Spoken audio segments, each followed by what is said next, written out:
আসসালামু আলাইকুম। ওয়ালাইকুম আসসালাম। কি খবর ভাই? আলহামদুলিল্লাহ ভালো আছি ভাই, আপনার কি খবর? আরে ভাই, যে ঘর বানাইছি বিলির ভিতরে, বুঝলেন? এই ঘর বিলির ভিতরে বানাইছি। এই যে খিরে পাহারা দেওয়ার জন্য, এই যে ঘর দেখতেছেন, এই ঘরে বসে থাকি, এই যে খিরে যাতে না আসতে পারে। এই যে খিরে লাগাই, যে কি একটা অশান্তির ভাই। এই খিরে লাগাইছি, খালি মানুষ আসতেছে আর মাসে দুটো ছিঁড়ে নিয়ে যাচ্ছে, কেউ চলে যাচ্ছে খিরে। এই দেখেন, আমি আপনাকে দেখাচ্ছি খিরে কি লাভবান চাষ।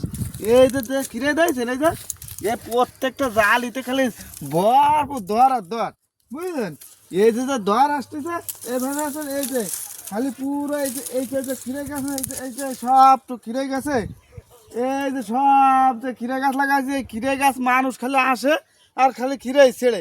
এই ঘরখান বানাইছি খালি বসে খিরেটা ভর দেওয়া যায় না, বুঝছেন ভাই? আর এই খিরে লাগাতে যে ভাই যে কষ্ট হয়েছে রে ভাই, এই যে একটা লাভবান ফসল, এই মানুষটা চাষ করবে না, করবে কি শস্য। ওই যে শস্য তো আর মন হয় না। আর খিরে খালি ছিঁড়লি খালি টাহাটা 1 কেজি খিরে বেচা যাচ্ছে 60-70 টাকা। এই যে দিছি, পোকা মারা দিছি, তারপরে মনে করেন যে সার ওষুধ সেচ দিছি। আর এই বিকেলে এই খিরে বুই আসে পাহারা দিই, ঠিক আছে? এই জন্যই মনে করেন যে বিকেলে বসেছে। এই যে দেখেন এই পাশে কত সুন্দর গাছ, এই পাশে আগে আসেন। এই যে খালি জালি আর জালি, দেখবেন? এই যে জালি, এই যে জালি, দেখবেন কি পরিমাণ জালি। এই দেখেন দেখবেন? কতদিন লাগানো ভাই এই খিরাই গাছ?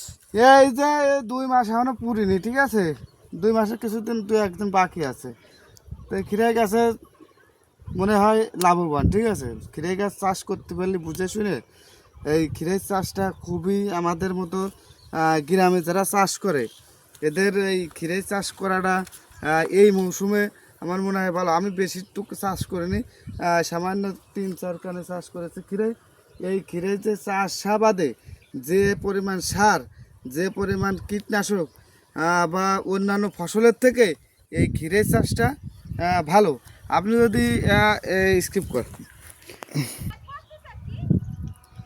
ভাই তাবিজ কিসের জন্য নিতেছেন ভাই? বয়ামের ভিতরে এই যে কি ওইটা? তাবিজটা না, এটা হচ্ছে পোকা মারার।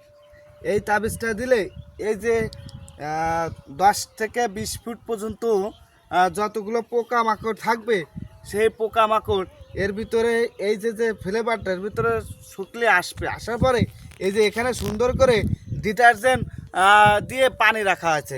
এই পানির ভিতরে এই যে অলরেডি দেখছেন একটা পোক আইসে হয়ে মারা গেছে, দেখছেন? এই যে এই বয়াম পদ্ধতি, এটা হলো ম্যাজিক পদ্ধতি, ঠিক আছে? এই ম্যাজিক পদ্ধতি দিলে জমিতে মনে করেন যে পোকামাকড়ের আক্রমণ কম হয়। তাই আমি সবাইদের বলবো, যারা খিরে, উস্তে, কুমড়ো যারা চাষ করেন, তারা এই পদ্ধতি অবলম্বন করতে পারেন। যদি ভালো লাগে তবে এইটা দিলে খিরে, পোকা এবং মাজরা, এগুলো যে পোকা আছে, বাদামি পোকটোক, এগুলো আসলে এখানে থেকে মারা যাবে, কিন্তু এগুলোই ক্ষতি করবে না। ইনশাল্লাহ আপনারা এগুলো ব্যবহার করবেন। স্কিপ।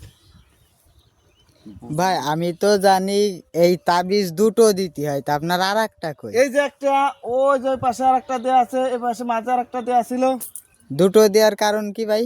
মানে আমার জমি মাপ অনুযায়ী এটা দিতে হয়। বেশি দিয়ে লাভ কি?